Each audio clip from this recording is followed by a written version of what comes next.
Welcome to this episode of the Superyacht Laundry podcast. I am very excited today because I've got a lovely lady back on the podcast. It's been a while. You were actually one of my first interviewees. I So, was. hello to Jayn. How you doing, my love? It's been a while. Yeah, it has been a while. Yeah, I'm okay. Yeah, getting on. So, just to kind of, if listeners have not listened to your previous episode, my journey started kind of tied in with your journey. I started Yacht Pearls of Wisdom. Well, got the idea of doing Yacht Pearls of Wisdom, but at the same time, unfortunately, your daughter was very poorly um, uh, with cancer, and yeah, I feel like our lives have been entwined for a Yeah, very long time now, haven't yeah, they? definitely. Yeah. So yeah, just to if anybody's listening to this and haven't heard the could you just tell us how fabulous Gem was and a little bit about what happened before we go on to what you're doing now? Yeah, so Gemma was a yacht stew. She was a florist, so she was known as floating florista in the well, it started off in the yachting industry, but it expanded into obviously when she ended up back on land again. And yeah, she was just a beautiful soul. Everyone loved her that she come across. She was, yeah, just very kind, loving, generous, thoughtful. She loved her job. She loved being in the yachting industry. I think she wishes she'd started doing it sooner, Oh, you don't know. we all?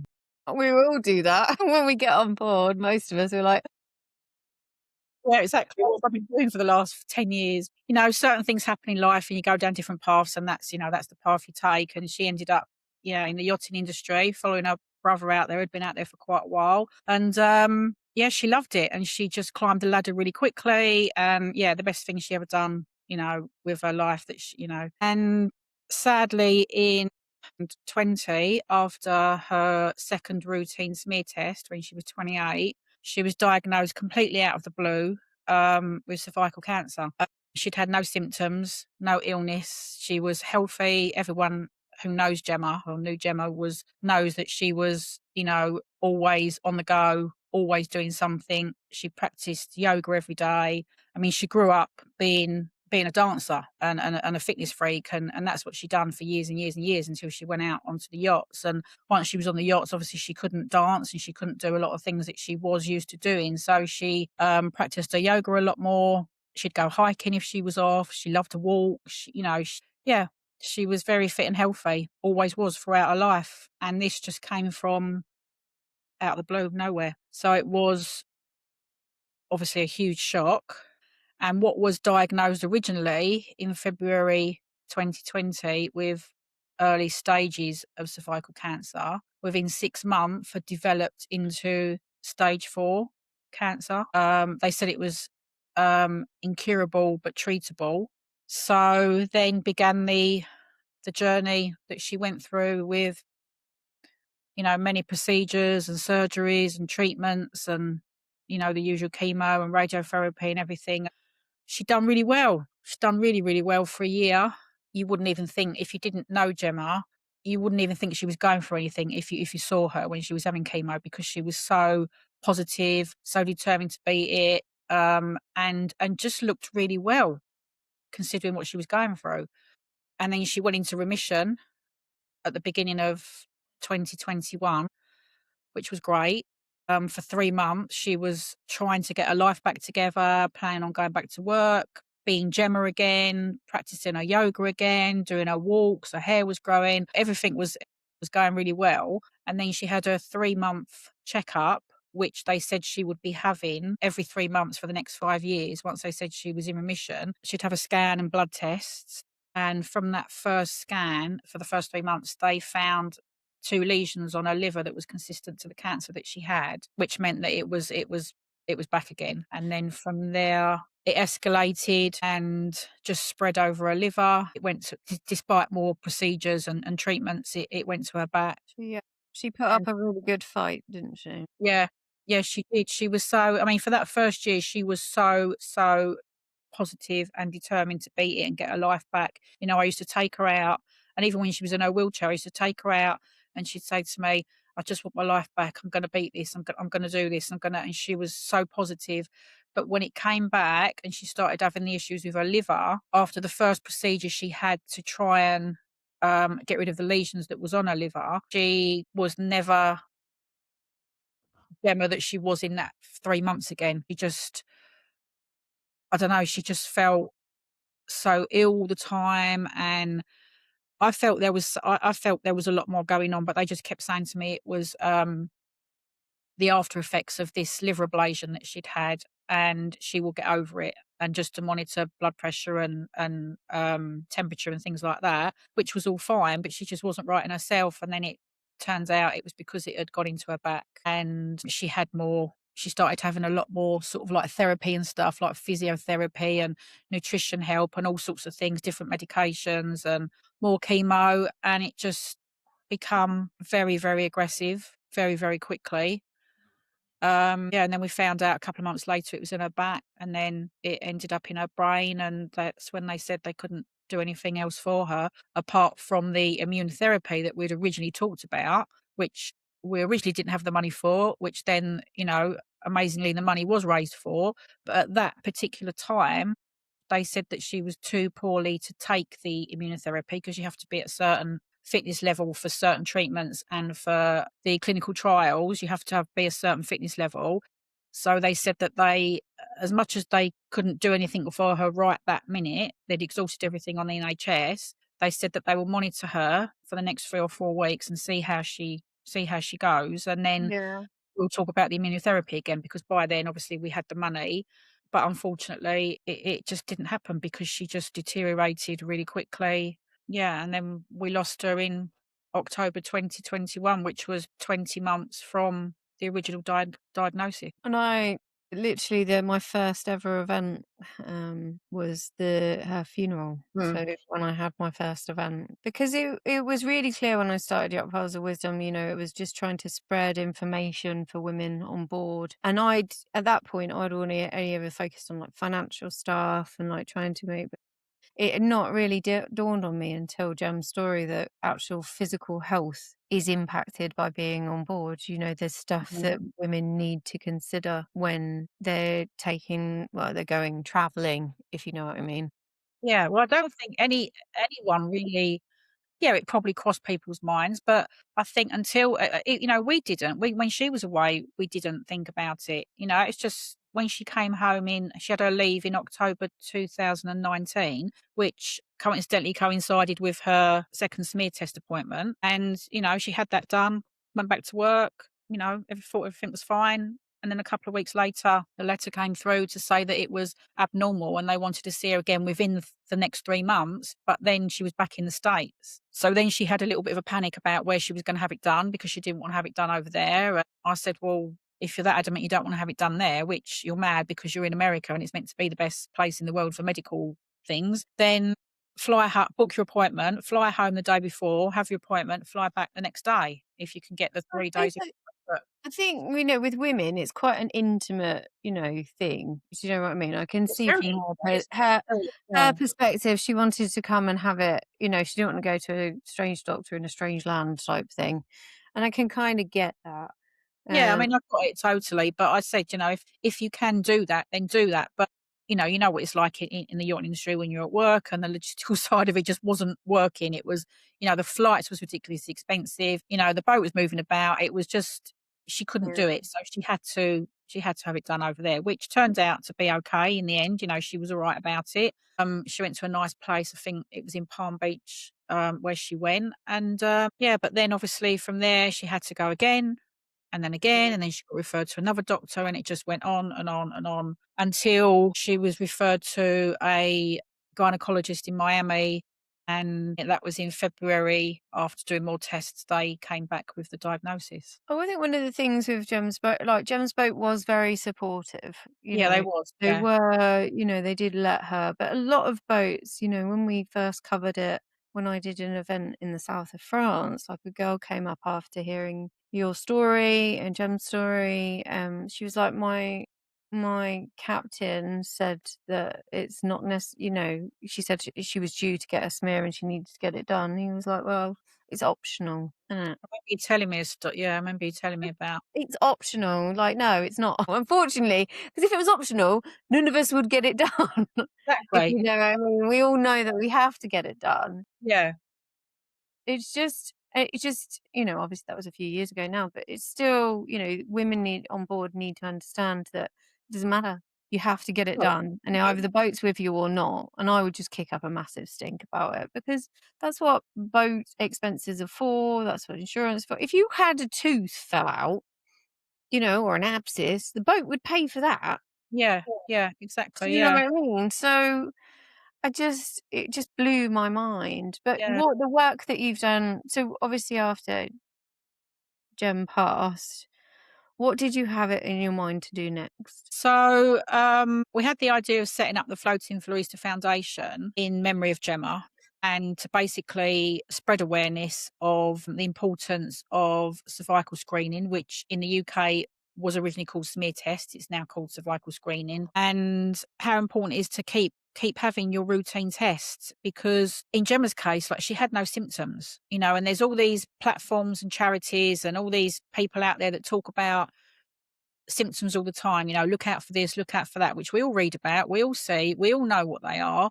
But what if there's no symptoms, like in Gemma's case? It's my when I go out and do these talks. Well, I mean, I've done a few talks now. I'd like to go out and do more, but I'm hoping to sort of get some more funding to be able to go out and do more of these talks to spread the awareness and talk about how important they are and the fact that nowadays, well, probably for I don't know, quite a while now, girls and boys they're having sex at a lot younger ages.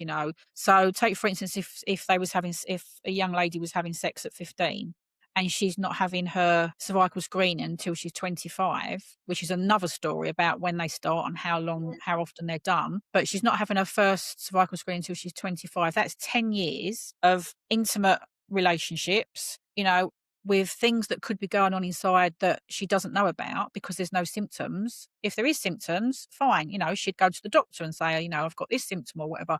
But when there's no symptoms, as in Gemma's case, by the time she's 25, that's 10 years. Now, in that 10 years, so much could have happened. And, I've met a lot of bereaved mothers over the last 5 years, which is really sad. But that's, where I am in my life now. And one of the women that I met, her daughter had bowel cancer for 4 years. They was, fluffing her off with different excuses, and it's this and it's that and it's not. And when they finally actually diagnosed her, it was too late. It was stage 4. It was, so I go out and go out and I want to go out more and do these talks and I tell Gemma's story, as I'm talking, you can see photos of Gemma, looking all lovely at work and out of work and here, there and everywhere. But in amongst it, I've also put photos of Gemma when she was poorly and when she was very sick to make a point to women that you can go from this to this within a matter of months, if you don't know what's going on. And, even when she was diagnosed and she was having treatments, I mean, we had so many conversations and I'd say to her, was there anything that you can look back on that you can think, that doesn't feel right, or oh, that's a bit uncomfortable. And she said there was nothing. I mean, she never really. I think she used to get period bellyache and the usual stuff, but she said there was never anything That that she thought abnormal. was that was not right to actually do something about it. So that's how it can be. And I just want to keep going out and talking as much as I can. About keeping up with your cervical screening especially when you're working away from home. I mean, obviously on the yachts now, the rotations are very common. So it's 3 on, 1 off, or 2 on, 2 off, whatever rotation you're on. But I know on cruise ships, I've spoken to girls on cruise ships that their contracts are like 6 to 8 months long. So that's even worse. They don't get home, for 6 to 8 months at a time. And one of the cruise ships, I left some packs that I give to you when you put on your goodie bags, and they were so appreciative of it, and they've spread the word around, and they've said to me, you need to get out and get on more, get it on all the ships, get it out there so that women take notice as well as the yachts. And just to remind women that, when you do get time off, schedule that appointment in if it's due, or even if it's not due, and it's playing on your mind, or there's something, for the sake of, I think it's about £130 a year to have, £130 a time to have a private cervical screening, rather than, as we have to wait in the UK, 3 to 5 years, which is more 5 years now than anything if you haven't got the 5 years. It's 5 years. I mean, I've had abnormal smears come back and everything else. Like, I'm in the 5-year pattern now for me to get screened. It's just not, it's one of those, it is a thing, no woman it's not a pleasurable experience. I was talking about something the other day, and they used the word scrape, and I'm just like, ugh. Just that word scrape, and I'm like, why do I have such an aversive reaction to the word Yeah, scrape? And I know why, because yeah, that's what they yeah. do to us. Well, yeah, Like, I can't remember what it was, but there's some people it's like, scrape, and I was like, yeah. ugh. All It's right. like those words. Yeah, I Um what's the other word that everyone's like, "Ooh." obviously I've had kids, I had a child now, so it's just like you become slightly more immune because you've had like a whole team of medical professions up your vagina at Yeah. any one time. So you become a bit numb to it. But obviously when you're younger, it's just not very nice. And going back to how Jem was, she wanted to come back to a UK doctor to feel more comfortable and everything like that. I mean, we all understand why why you don't want to, but you just got to.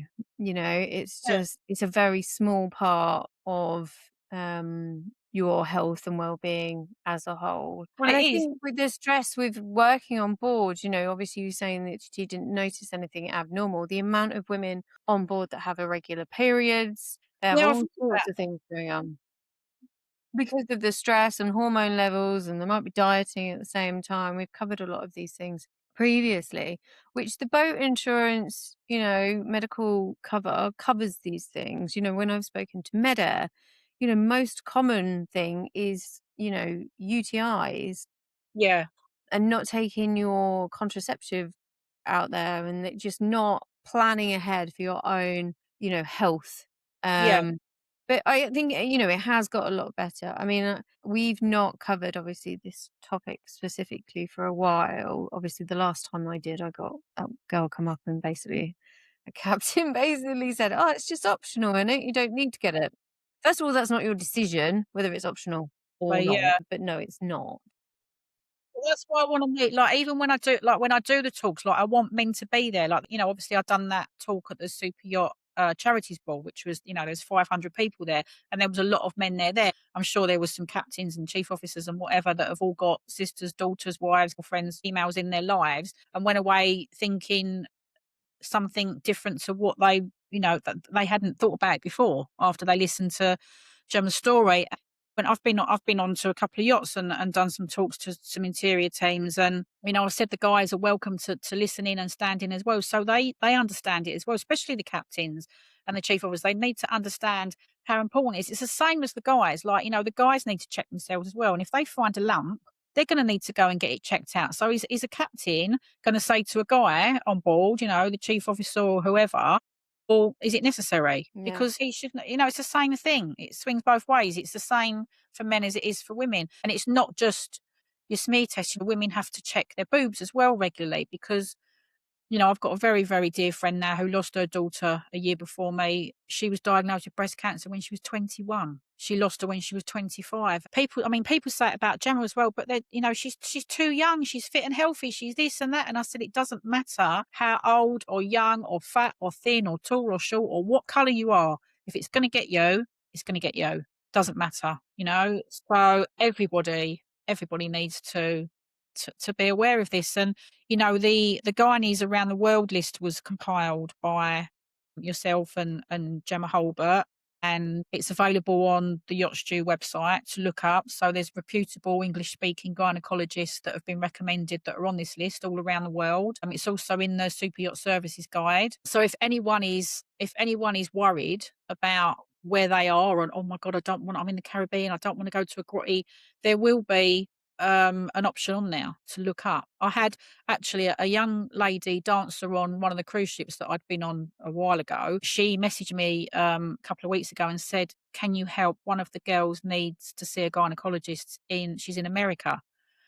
and they was having problems trying to get onto the link that that she had from me. But, I think I don't know, they must have been getting a bit confused with it because when I went onto it, it was fine, and I just ended up screenshotting the whole thing rather than sending them the link, and they looked through it, and she was really grateful that I sort of sent it all to her, and she could get to see someone. So, anywhere you are in the world, you can see a gynecologist. After, obviously trying to do the Floating Florista Foundation and everything else, what's it like trying to stay motivated and achieve something? It's been a It's not long time now.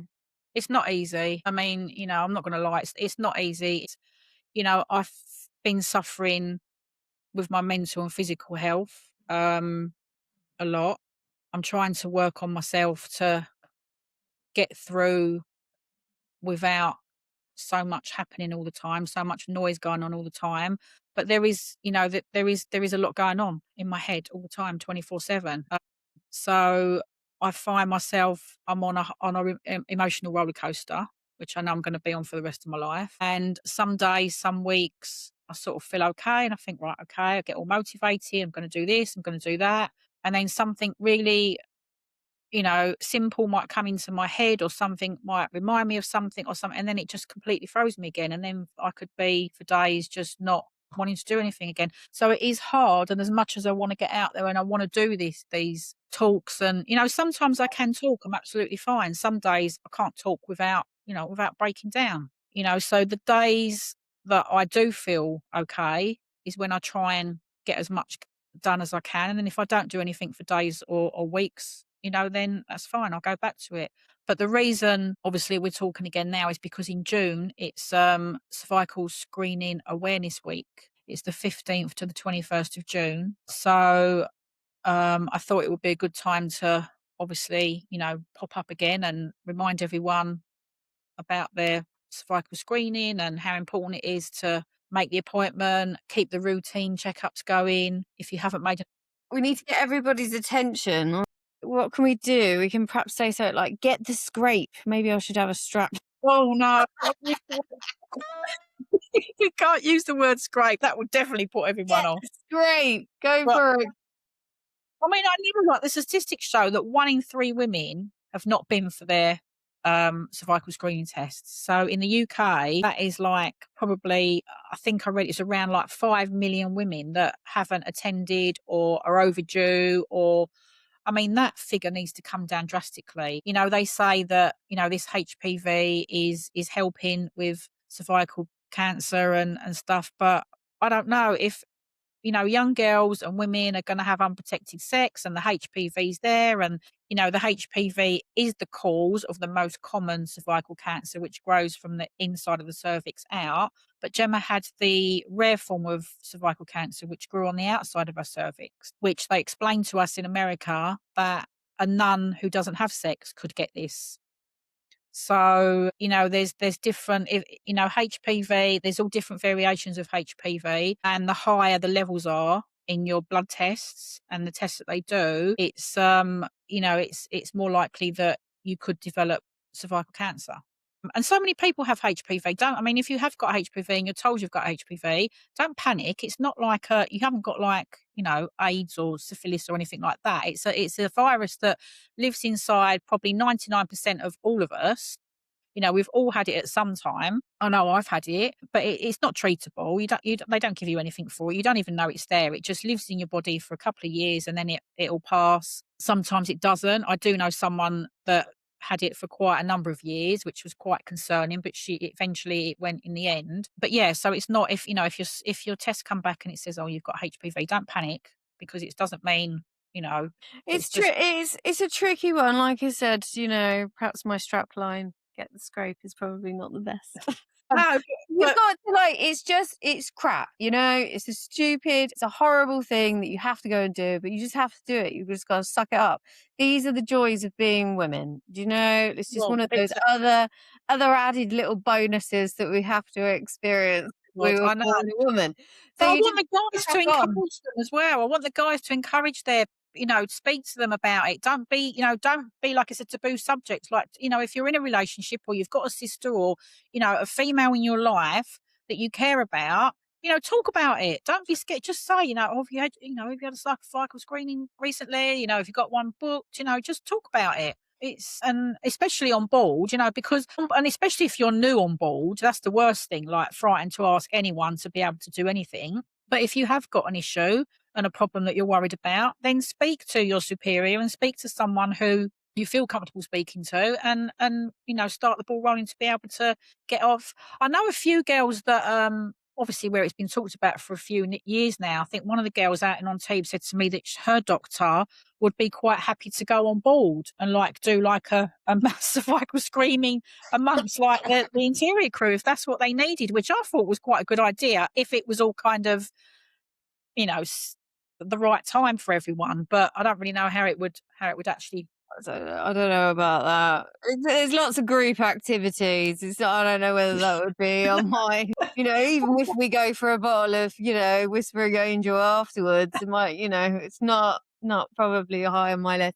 But I get what you're saying. The thing is, Yeah, I do think, the mentality on board is changing, like, because a lot more information. There's some great, fabulous women that specialize in hormones and stuff. Because obviously, fertility is another thing. You should at least get it done. Because if you want kids in the end, you need all of that kind of working and hormone levels and just getting your screening done. It's just all part of that process of staying healthy down there. So yeah, we need to make sure. I don't know. I think maybe get the scrape might be. Oh, does this like something sadistic about us?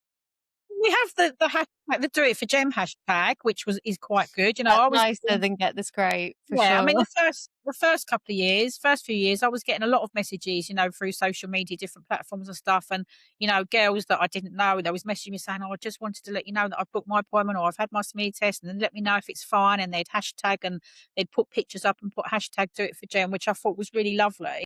And I really would like that to continue because I think it kind of works quite well. But yeah, but going back to that Super Yacht charity event, I mean, I met so many women after. It was quite funny because I ended up in the toilet and I couldn't get out of the toilet. That it just ended up Standard. in this big mass group talk in the toilet. And every time I went to go, someone else come in and joined in the conversation and talked about the talk and Gemma and blah, blah, A blah. women thing to do. It was quite funny. But I remember one woman coming in and I think she said she was about 38 years old and she'd never had a smear test done. And we was all like, my God, what do you mean you've never had a smear test done? We all kind of jumped on her. I think she was a bit like a rabbit in headlights. And she went, "Well, I never got a letter. I was waiting for a letter." And I said, "You don't wait for a letter. You have to go and have." And I Mm. said to her, "Please, please, please, please make an appointment and please have a test done and message me and let me know." And I've never ever heard from her. And I often think about her and think, did she ever get it done? Is she all right? But Oh, so many women were saying the same sort of things. They've been on yachts, they haven't had time, or they've forgotten, and now because of obviously the exposure of Gemma's story and seeing things on social media about it and everything, it has jogged a lot of them and it has sort of like pushed them all to do it. I don't get so many messages now, but for the first few years, it was very, I was getting quite a lot. well, we'll hope that we can raise awareness again. It's not something that's gone away, but I do hold out hope that the industry has got a lot better and a lot more understanding, because there have been quite a few cases of our male counterparts, suffering. So crew members in general, different stuff affects both of us. So Yeah. it just needs to be 'Cause I dealt do with. There's no stigma about it. It's just part of what life on board. So, Yeah, I we do will see be. things, I see things, I'm on groups and Instagram and stuff, and obviously, Gemma's brother Charlie's still out in the industry, he's been out there for 14 years, and so I still like to see what's going on, and I see I mean, there was probably a lot going on before, but since we lost Gemma, I feel like, all the mental health thing has become very, very big in the industry, everything, what happened to poor Paige Bell and I feel like there is a lot more going on now with health and safety, and it's great. I mean, I read things all the time. I'm on different groups and stuff that, I've just always followed things and I read things, don't always interact with it, but I keep up with what's going on out there. And it's great that everyone is, you know, doing these things and trying to change and, the thoughts of everyone out there, especially the captains that, can be, well, Yeah. that's not important. Well, yeah, I'm sorry, it is. But, I've just done another article for Woman's Own magazine, which is coming out, I think, on the 9th of June, which is coinciding with the cervical. They've done it for the Cervical Screening Awareness Week. So, that'll be out there. So if, not probably our age, don't really read Woman's Own, but it is out there. It's going to be out there. It'll be online. So, people can read for it again. You can go to the website and read about Gemma's story. Cherise always puts my packs into her goodie bags at the yacht shows and events and things. So look out for those because they've got the QR code to take you to the Guyanese around the world lists and just a bit of information and a reminder, really. And if you do end up with one of these packs or you do end up with floating Florisa or do it for gem leaflets anywhere around, then put them up on your board where the girls can see them and the guys can see them just to, take notice and encourage We each other.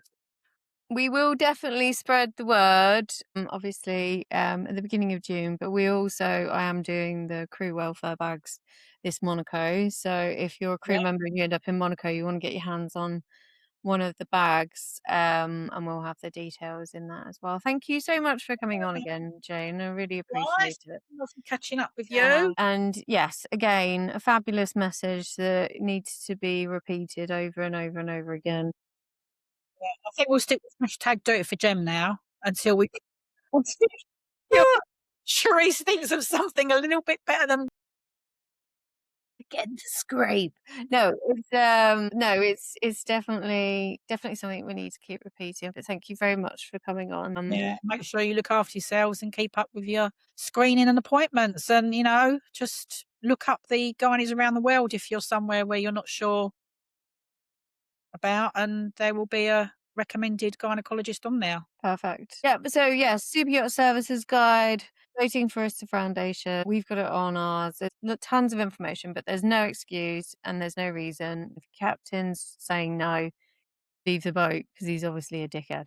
Yeah. So you're probably better off trying to find a better job. Yeah.